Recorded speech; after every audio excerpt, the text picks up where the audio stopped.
है। This is Rajneesh और अभी टाइम हो रहा 12:12 और आज डेट है 20 अगस्त 2026। तो आज मैंने कुछ लिखा था, लिख ऐसे 2 दिन से रहा था, बस आज इसे कंप्लीट किया हूँ एक आखिरी दफ़ा। तो सोच रहा हूँ कि इसे रिकॉर्ड करके यूट्यूब पर प्राइवेट या अनलिस्टेड करके डाल दूँ।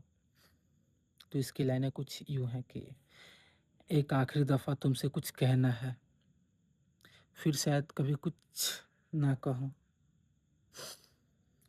तुमसे कोई शिकायत नहीं है मुझे, ना इस बात की कि तुम बदल गए, ना इस बात की कि तुमने मुझे छोड़ दिया। बस अफ़सोस इतना है कि जो रिश्ता मेरे लिए ख़ास था, शायद तुम्हारे लिए उतना था ही नहीं। मैंने तुम्हें पाने की ज़िद नहीं की, बस तुम्हें समझने की कोशिश की थी। तुम्हारी खामोशी में भी अपने लिए कोई वजह ढूँढता रहा और तुम्हारी दूरी को भी मैंने मजबूरी समझकर माफ़ किया। पता है सबसे मुश्किल क्या है? तुमसे दूर जाना नहीं, बल्कि ये मान लेना कि अब तुम्हारे पास रहने की मेरी कोई ज़रूरत नहीं।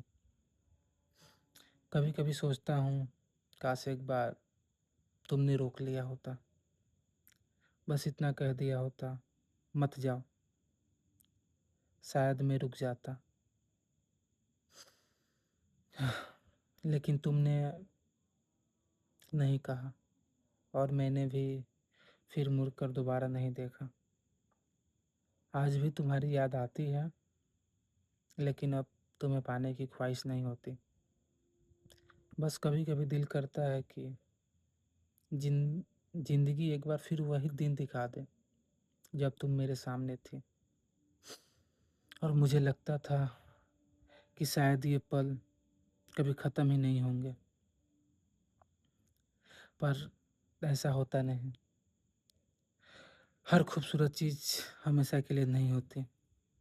कुछ लोग ज़िंदगी में सिर्फ़ कुछ वक़्त के लिए आते हैं, हमें मोहब्बत सिखाते हैं, हमें खुद से मिलवाते हैं और फिर बिना किसी वजह से हमसे दूर चले जाते हैं।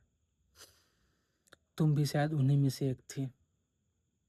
तो आज एक आखिरी दफ़ा मैं तुम्हें याद कर रहा हूँ, ना तुम्हें भुलाने के लिए, ना तुमसे कुछ माँगने के लिए, बस इसलिए ताकि दिल को यकीन हो जाए कि मैंने तुम्हें सच में चाहा था, कि मैंने तुम्हें सच में सच्चे दिल से मोहब्बत किया था। और अब और अब मैं तुम्हें आज़ाद करता हूँ। तुम अपनी दुनिया में खुश रहना, मैं अपनी खामोशियों के साथ जी लूँगा।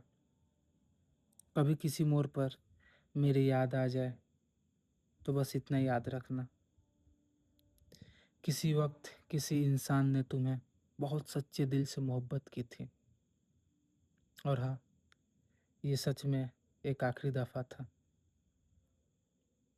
राजनीश।